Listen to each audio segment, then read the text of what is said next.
Tô Ai, sentindo ai. falta do Claudinei. O Claudinei ultimamente tá numa enroscada cheio de coisa. Ele tá trabalhando demais, coitado. Tô vendo ele bem cansado. Olha, hoje nós vamos falar de uma coisa que todos nós, não vai pensar que isso é coisa só de membro, não. Pior coisa que pode ter é líder, pastor com coração endurecido, viu? E isso é uma coisa que a gente, quando endurece o coração, a gente vai vivendo religiosidade.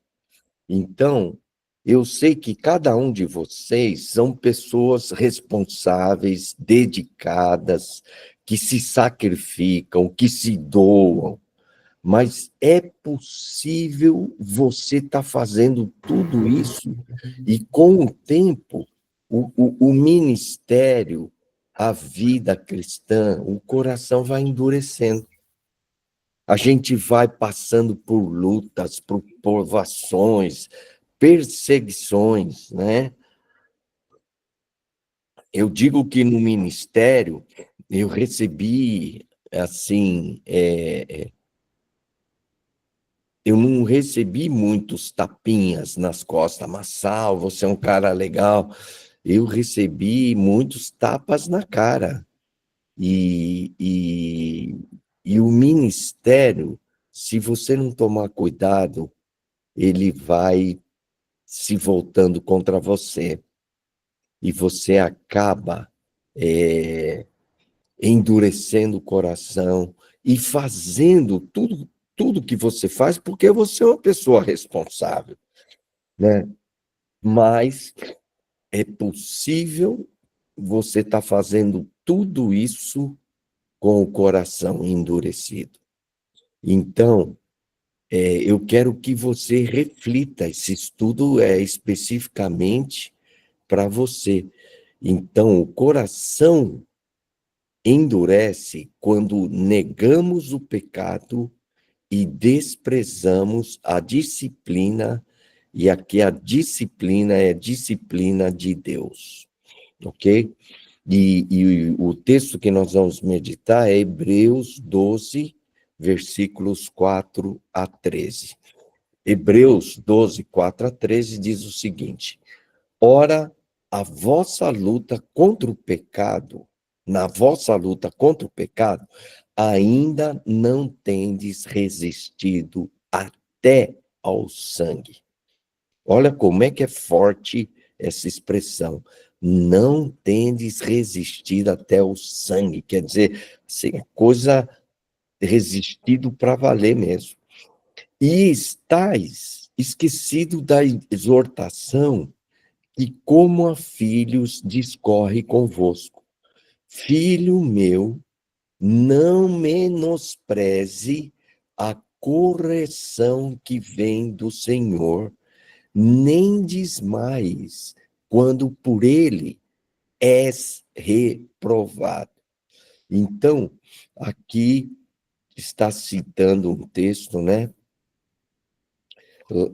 onde diz claramente para nós não menosprezar, não desprezarmos a correção que vem de Deus, que é a disciplina que vem de Deus. Porque o Senhor corrige a quem ama e açoita a todo filho a quem recebe.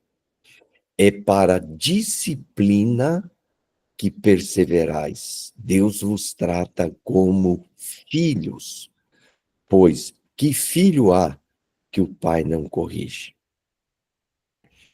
Mas se aceitais, se estáis sem correção, de que todos se têm tornado participantes, logo sois bastardos e não filhos.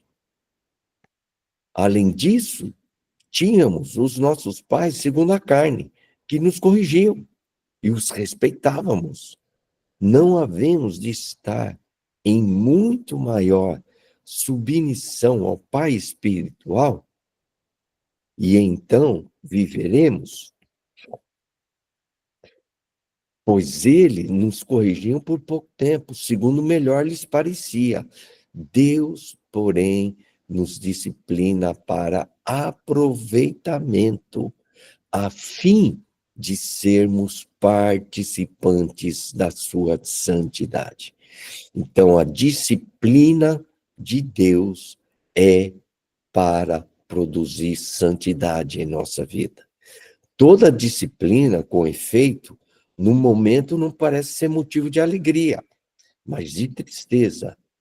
Ao depois, entretanto, produz fruto pacífico aos que têm sido por ela exercitadas, fruto de justiça. Então, a disciplina visa gerar santidade e fruto de justiça.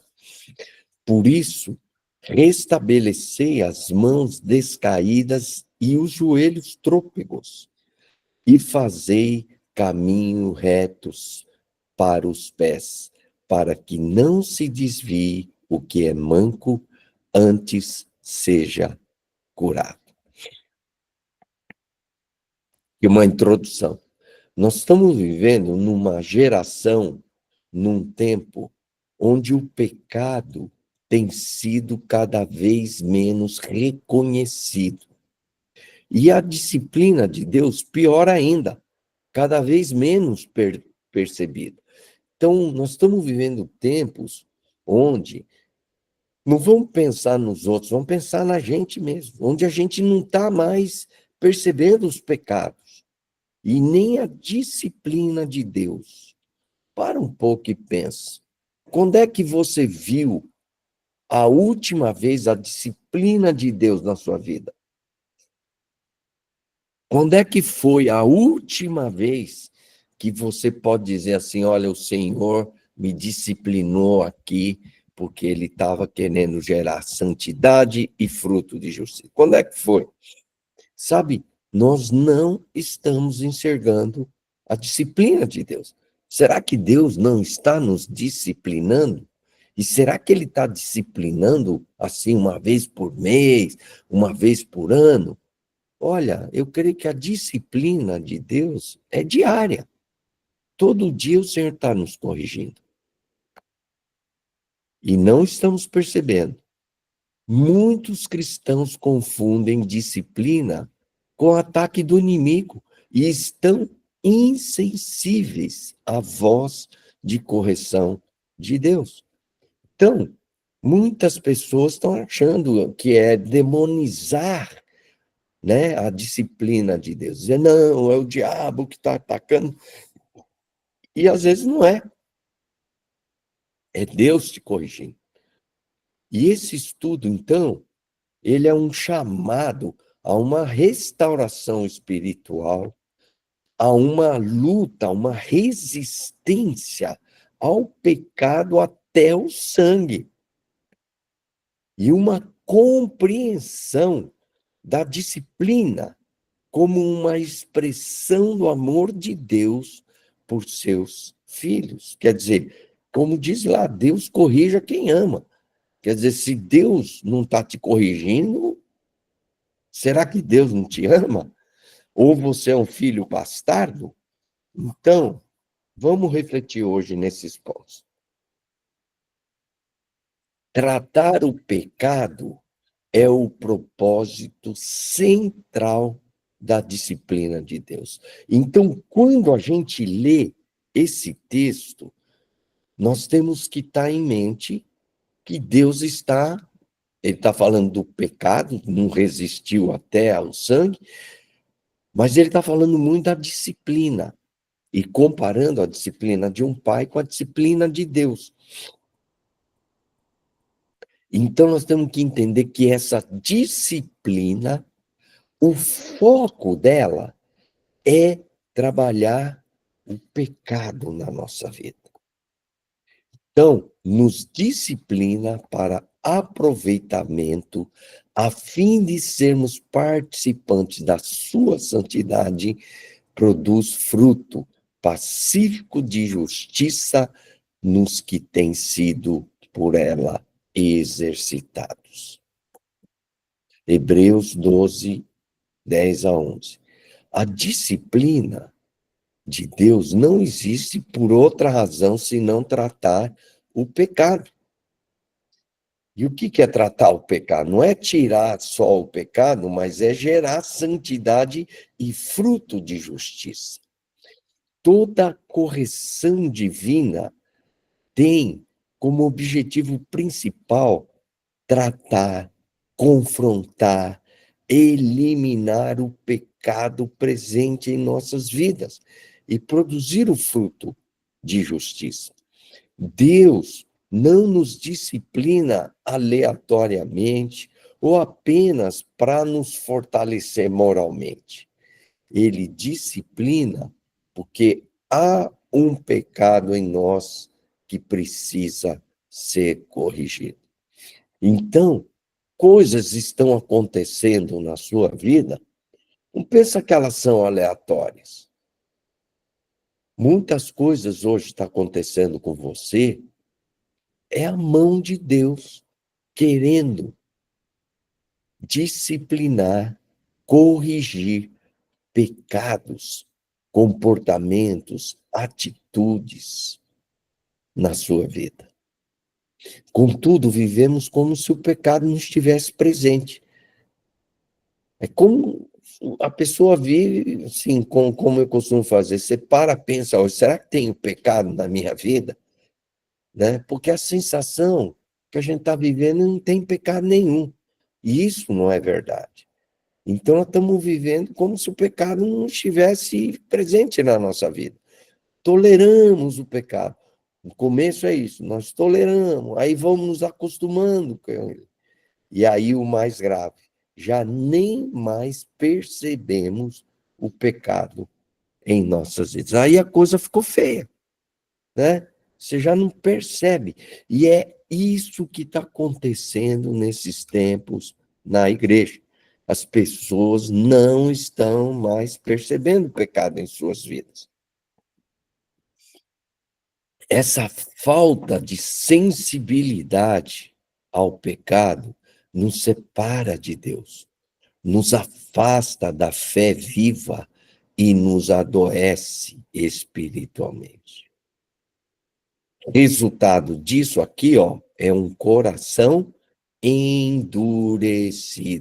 E hoje, cada um de nós aqui, viu, tem que parar para refletir se não estamos com o coração endurecido. A gente vai levando, sabe aquela coisa, você vai levando paulada, em vez de você se humilhar, se tornar mais sensível, mais, né, humilde, né, mais comprometido, mais ligado a Deus, dependendo de Deus, a gente vai ficando mais duro, insensível. A vida vai fazendo isso conosco. As pressões, as lutas, as críticas, né? Sabe aquela coisa que você vai assistindo na televisão, tanta morte, tanto roubo, tanta coisa ruim acontecendo, que você vê ali uma vizinha, o filho foi morto, você não, né? Seu amigo, alguém roubou ele, matou um parente dele, você não está nem aí mais. Por quê? Coração nosso não está mais sensível, o coração está endurecido. E é isso que eu quero que você preste atenção hoje. O mundo está fazendo de tudo para endurecer o nosso coração. E Deus está aí, nos disciplinando, corrigindo, para que isso não aconteça. A disciplina é a forma amorosa e justa de Deus de nos levar à comunhão com Ele e à santidade.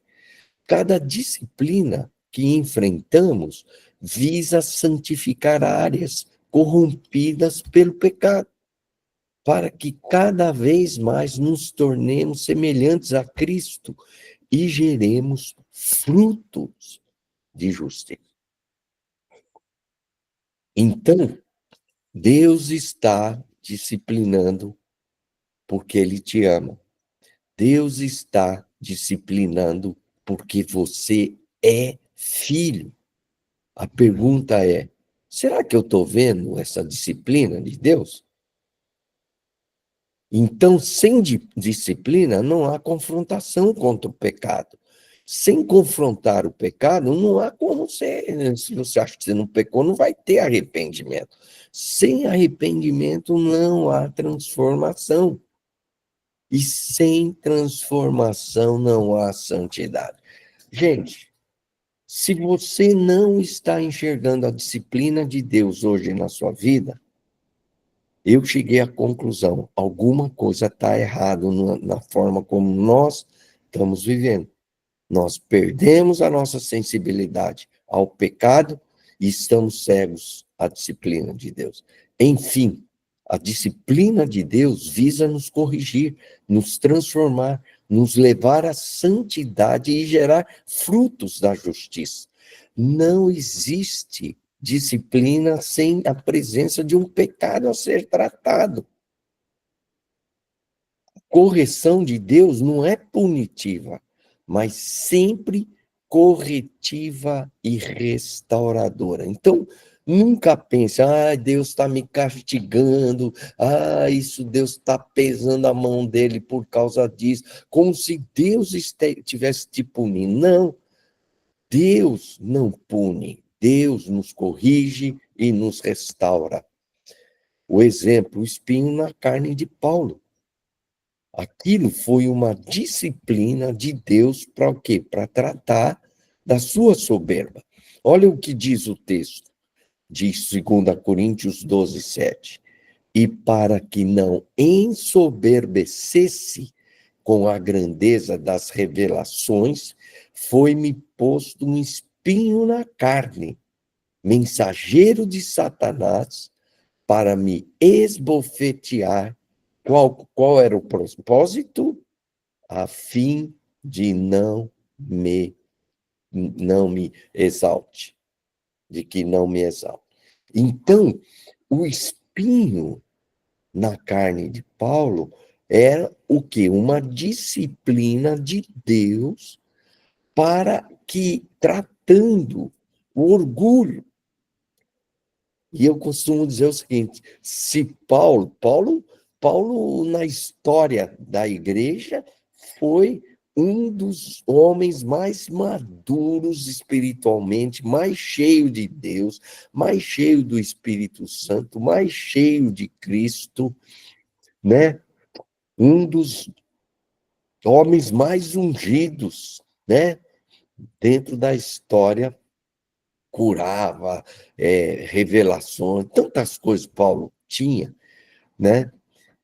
Um homem de Deus. Se um homem tão maduro, tão cheio de Deus, tão cheio do Espírito Santo, precisava de um espinho na carne para não se orgulhar, eu fico pensando, quem somos nós para achar que a gente não precisa de um espinho na carne? E talvez você tenha uma doença, talvez você tenha uma pessoa aí que te perturba, ou alguém na igreja que te desgasta, ou um parente, sei lá. É o espinho na carne. É um espinho na carne para te manter humilde, quebrantado e dependente de Deus. Interessante notar aqui é que Satanás, o diabo, é utilizado para disciplinar e gerar santidade ou humildade em Paulo. Então, até o diabo é usado por Deus para nos abençoar, ok? Muitas vezes pensamos que é o diabo que está nos atacando e pode ser verdade, mas sempre Deus, né, que transforma todo mal em bem, lá em Romanos 8, 28, usa os ataques malignos para tratar o pecado em nós e gerar santidade e fruto de justiça. Pergunta reflexiva. Você tem percebido que as situações difíceis em sua vida é a mão de Deus tentando disciplinar a sua vida ou tratar o pecado em sua vida? Temos reconhecido a disciplina de Deus ou tenho endurecido o coração? Então, pensa nisso. Um exemplo que eu falei, um parente que te trata mal, ou alguém que vive falando mal de você, um chefe ou colega no trabalho que te despreza. Isso é a disciplina de Deus em sua vida. Então, é isso que eu estou querendo que vocês reflitam hoje, né? Estejam mais sensíveis à disciplina de Deus. Pare agora e reflita. Será que Deus não está te disciplinando em sua vida como Paulo, colocando um espinho na carne para tratar algum pecado em sua vida? Comece a reconhecer a disciplina e o pecado que Deus está tratando em sua vida. Então, é para você refletir mesmo, né? Agora, né? Você está passando por uma situação difícil? Tem alguma pessoa difícil? Tem alguma situação difícil? Bom, o pecado que tenazmente nos assedia. Desembaracemo-nos de todo o peso e do pecado que tenazmente nos assedia. Hebreus 12:1. Nós lemos do 4 para o 13. E aqui eu estou mencionando o 11 para trazer o contexto desse texto. Sempre é importante ver o contexto aonde o texto que estamos, e onde está o texto que estamos estudando. E o autor de Hebreus diz aqui em Hebreus 12:1, para nos desembaraçar de todo o peso do pecado que tenazmente, presta atenção a essa palavra, tenazmente nos assedia. Então, ele inicia o capítulo falando em nos livrarmos do peso do pecado que está intensamente.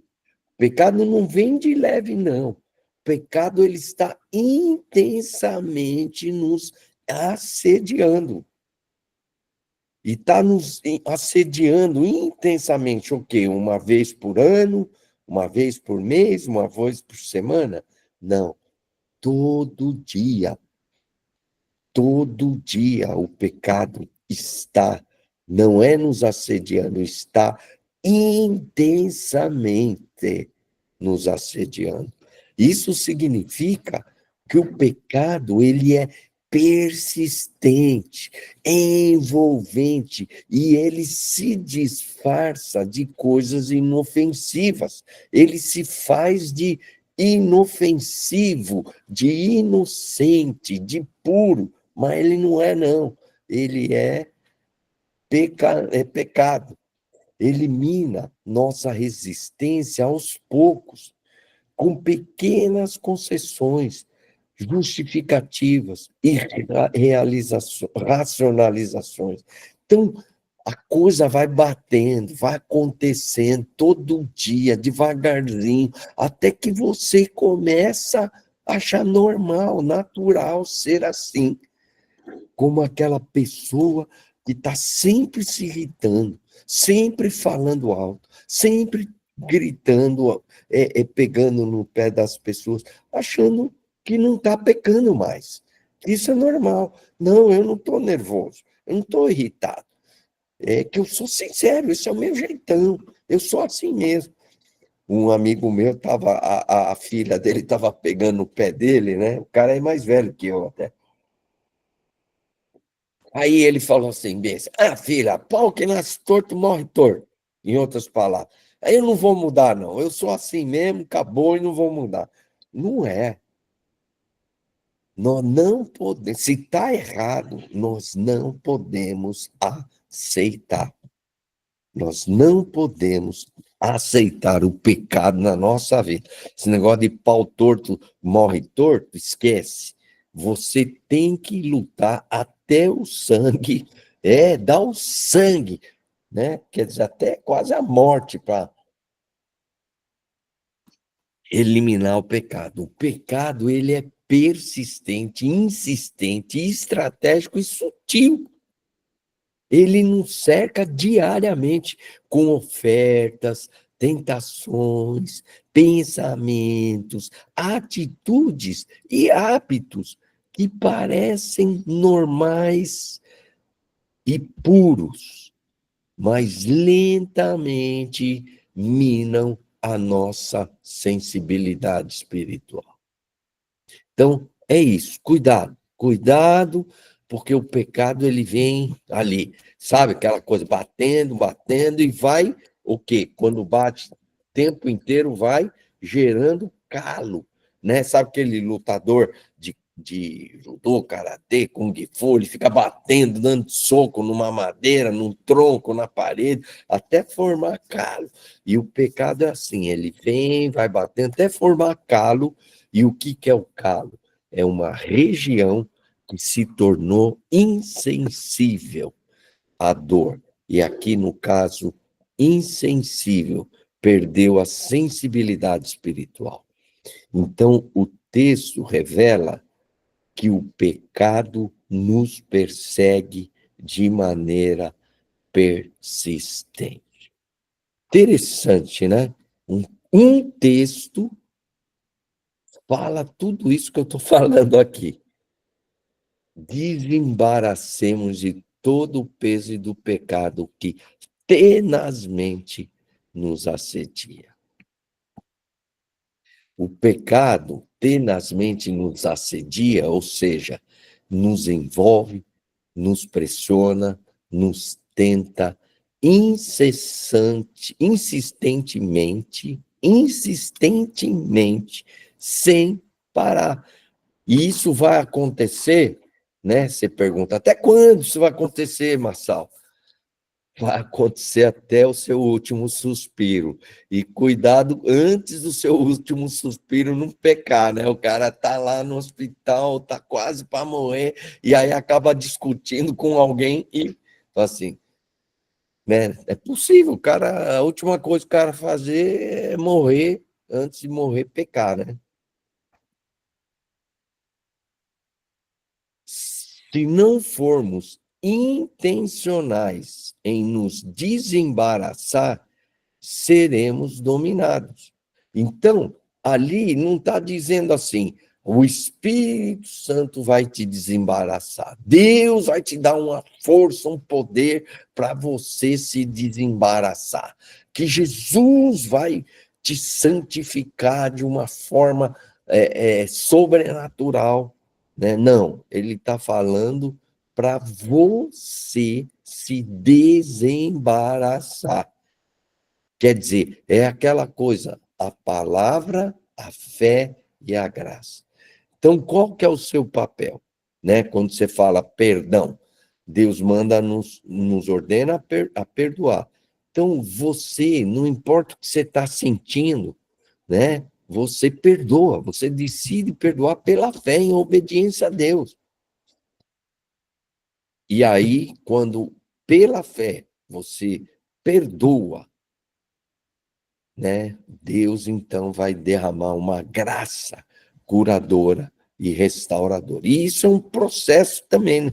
O perdão é um processo que você vai perdoando, perdoando, né? Vai confirmando esse perdão e você vai sendo curado.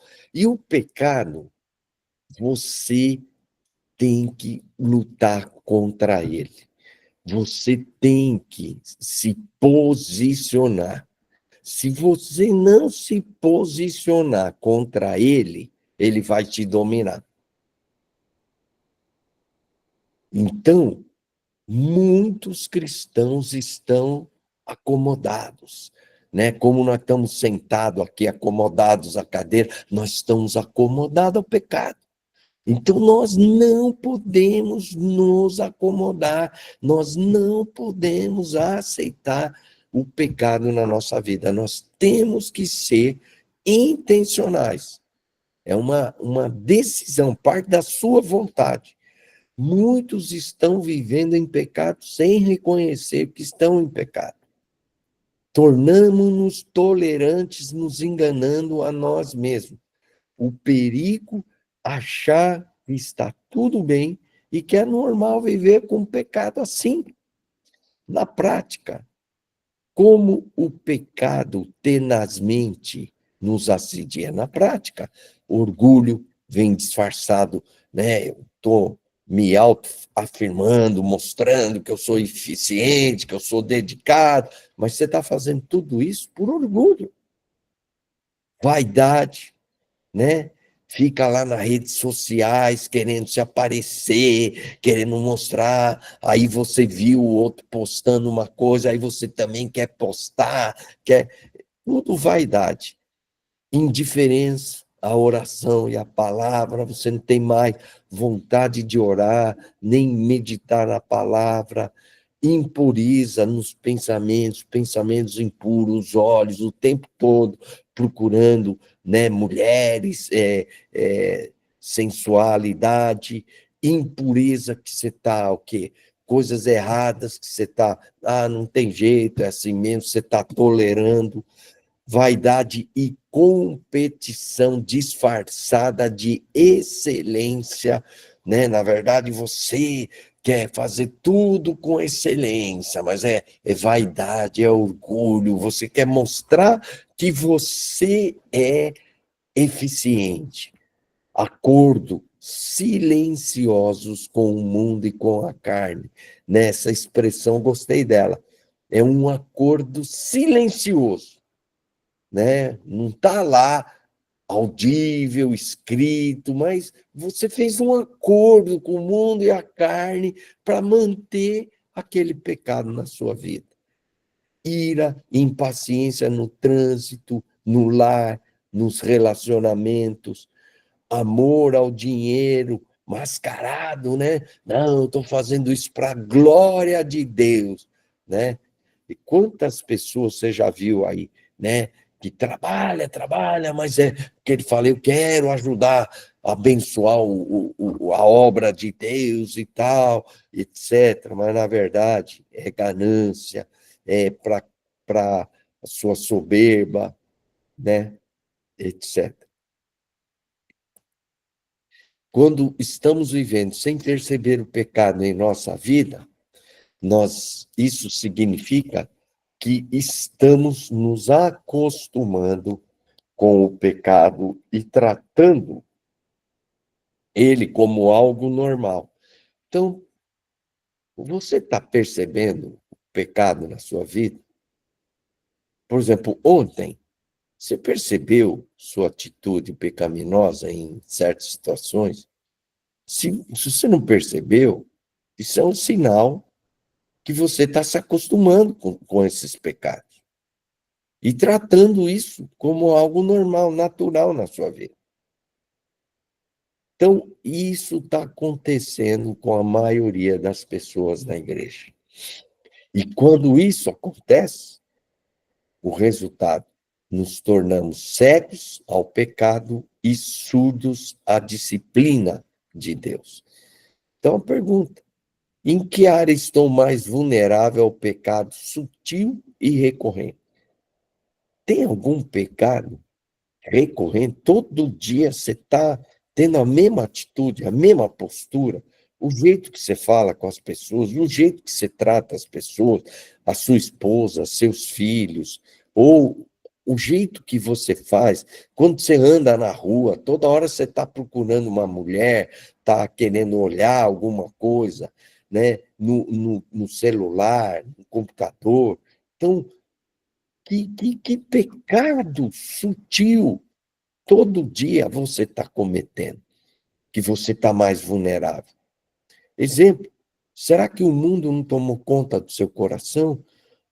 Aí você acha normal trabalhar duro, fazer cursos e pós-graduação, buscar promoção, crescer na empresa, buscar um carro melhor, uma casa melhor e conforto, etc.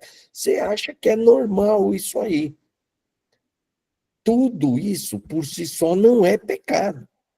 Quando tudo isso vem como consequência de uma vida de fé em Deus, como eu mostrei para vocês.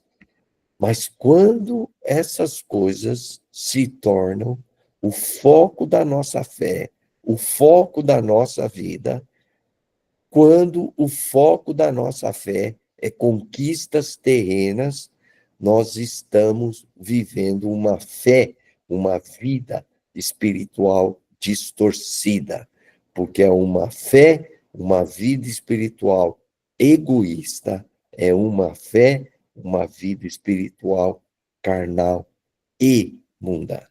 Então, todo mundo acha normal. Não, eu preciso trabalhar duro e tal. Mas por que que você está querendo trabalhar duro? Por que que, às vezes, você tem que ser o melhor, tem que trabalhar duro. Mas tem um limite. Hoje o cara trabalha duro e não tem mais tempo para dentro.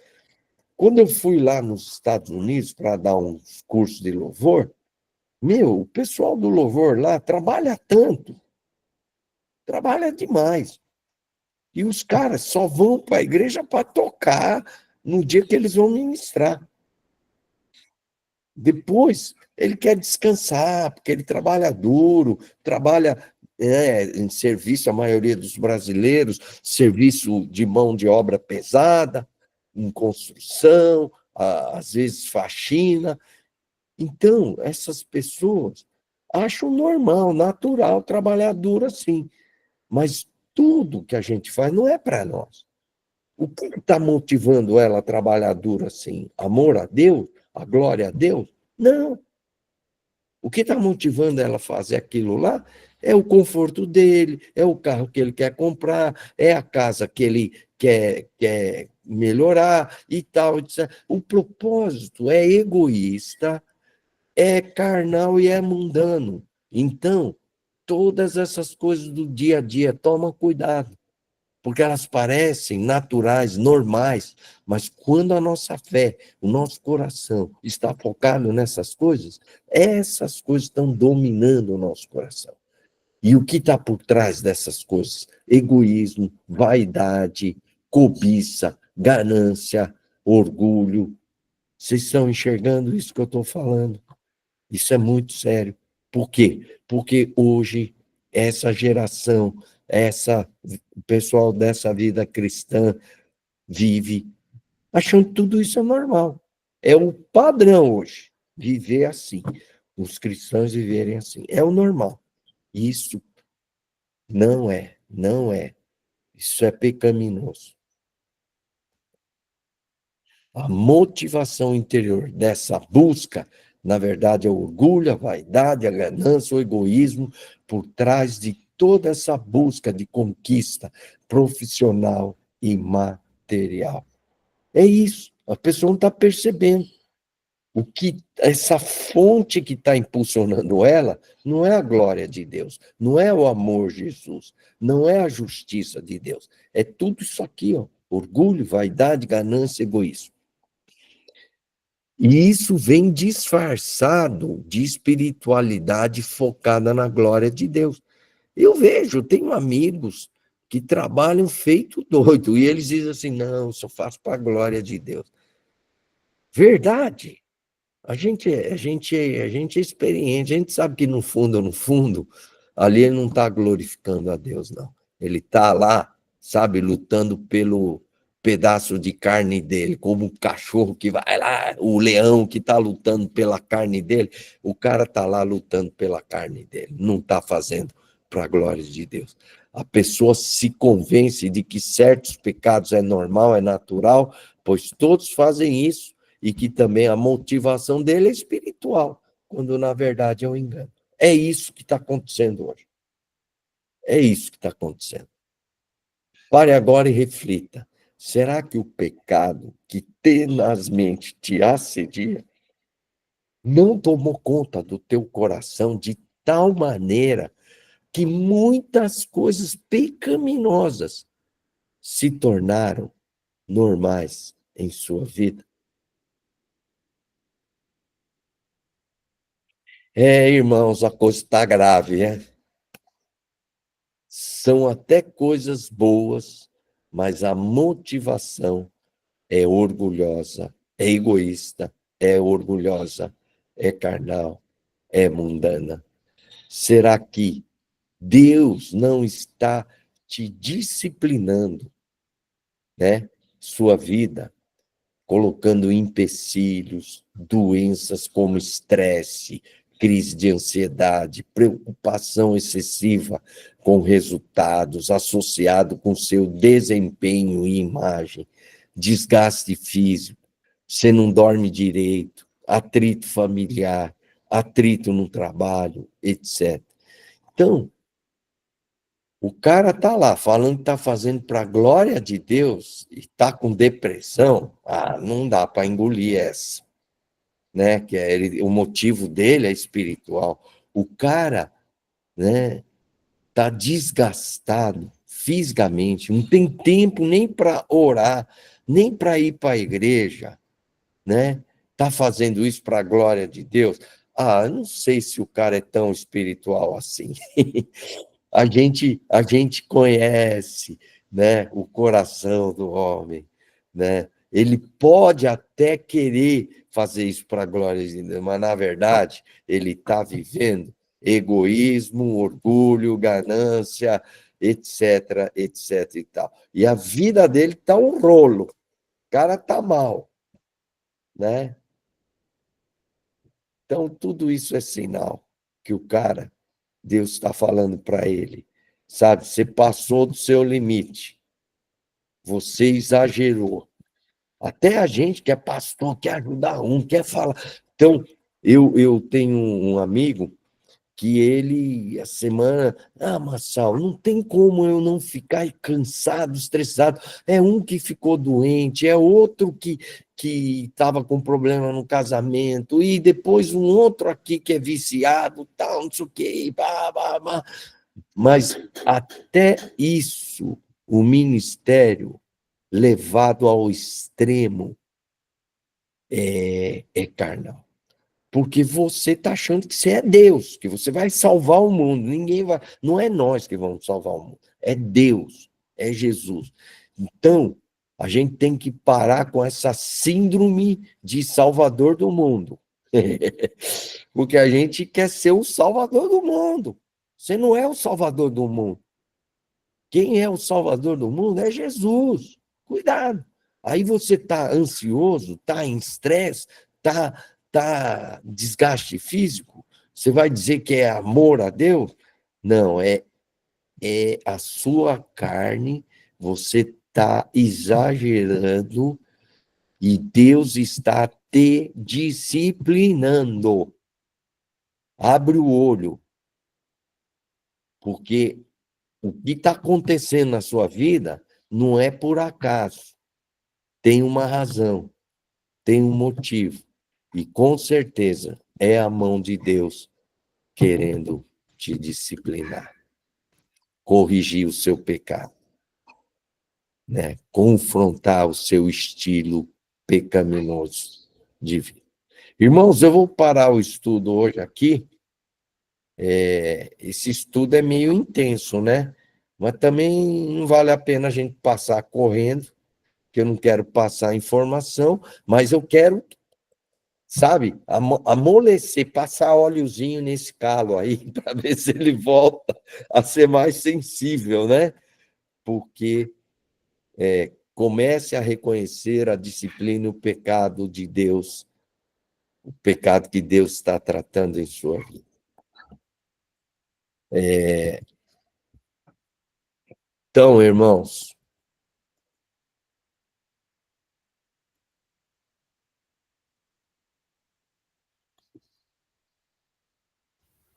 o Ney está aqui, o Neizão. O pessoal está falando que está com saudade de você, hein, muchacho? O Ney sabe, nós tivemos. Esse estudo aqui surgiu na nossa reflexão, né, Ney? nossas reflexões aí de manhã, nossos papos de manhã têm sido muito rico, viu? E Deus falou demais para mim. Não sei se o Ney quer falar alguma coisa aí, Ney, sobre... É uma. Eu tenho recebido muita graça de Deus, né, através dessa microcélula aí, com o Massal, com o Joel, o Paulo, né?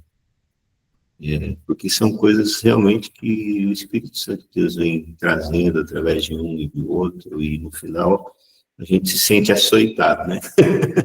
uma, uma Mas com amor, né, Ney? mas esse açoite, né, tá até lá nessa reflexão aí, Deus nos açoita todo dia com a palavra dele. E o que acontece é que a gente não aceita esses açoites, né? Ele nunca traz nada de correção para nós que não esteja em linha, né, com aquilo que ele já disse, que ele já informou. E às vezes a gente lê, o irmão traz uma palavra, isso aqui não é para mim, não. Quem que está ali ouvindo? É o outro, né? Sou eu. Então, essas correções, né, para mim, elas mostraram, né, que muitas vezes eu só quero entender aquilo que eu quero. Eu só quero receber aquilo que eu quero. Isso demonstra o tamanho que o meu coração está endurecido. E não precisa fazer força para endurecer o coração, né? É só não confessar o pecado, é só não tratar o pecado. O coração endurece, é aquilo que Paulo diz, né?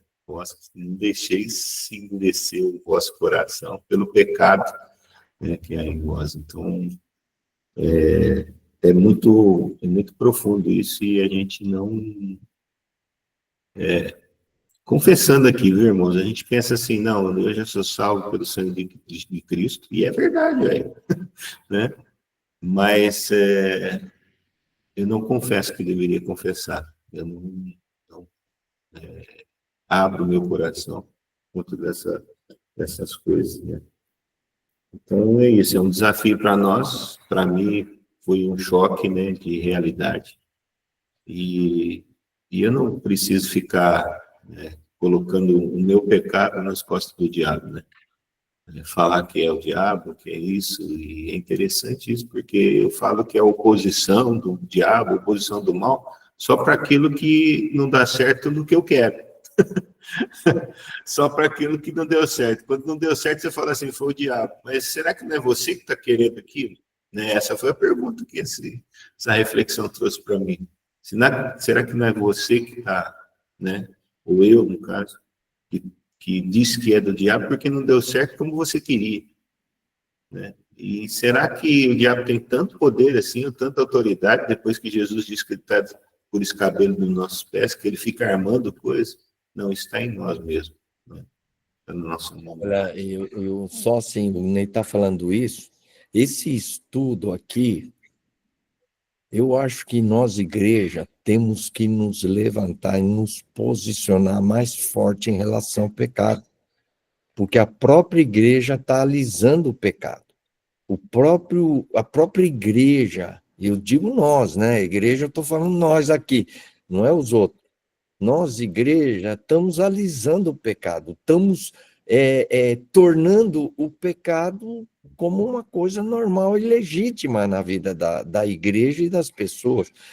Olha, isso é muito triste. Eu acho que Deus está muito triste quando ele vê tudo isso acontecendo dentro da igreja, não é fora. Então, esse estudo é um chamado, um puxão de orelha para nós, porque nós não estamos sensíveis mais ao pecado e à disciplina de Deus. Nosso coração, eu falo por mim, né? Meu coração está um pouco endurecido. E essa manhã, quando nós estávamos discutindo sobre isso, né, que Deus falou isso conosco, Ney, comigo, realmente eu senti um pouco de vergonha de viver a vida que eu estou vivendo, porque a fonte do que eu estou vivendo não é amor a Deus, não é a justiça por amor à justiça de Deus, é egoísmo, é soberba, é ganância, é tudo isso. Então, irmãos, esse estudo não é para vocês pensarem, tal, que legal. Não, é para vocês pararem e refletirem, para nós pararmos e refletirmos da dureza no nosso coração. Eu tenho certeza, não sou assim, é experiência, né, irmãos? Tenho certeza que todos vocês, todos nós, vamos colocar assim, todos nós temos alguma dureza de coração.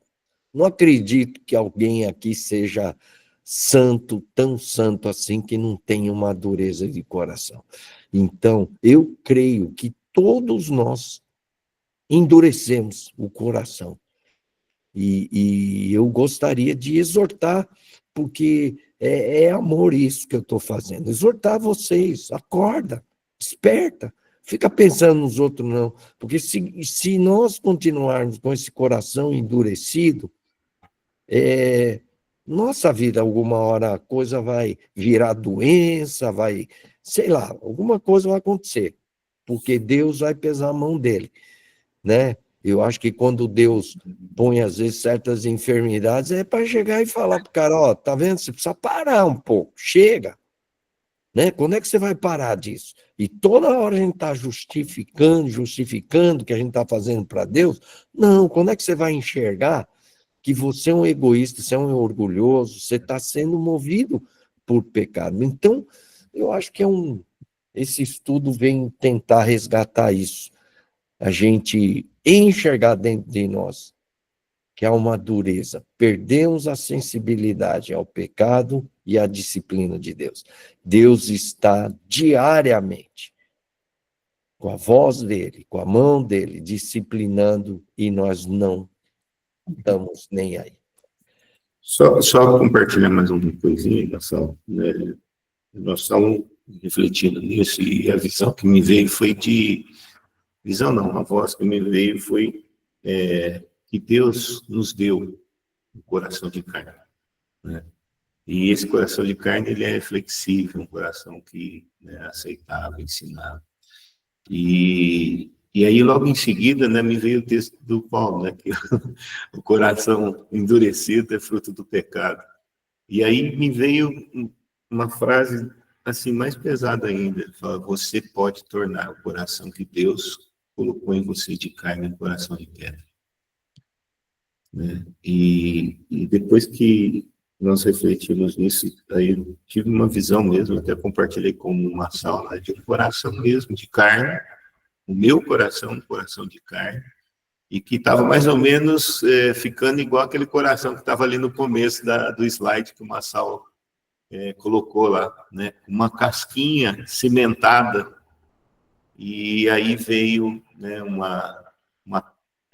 uma mão com uma tábua, assim, não é uma tábua, é tipo uma palmatória, né?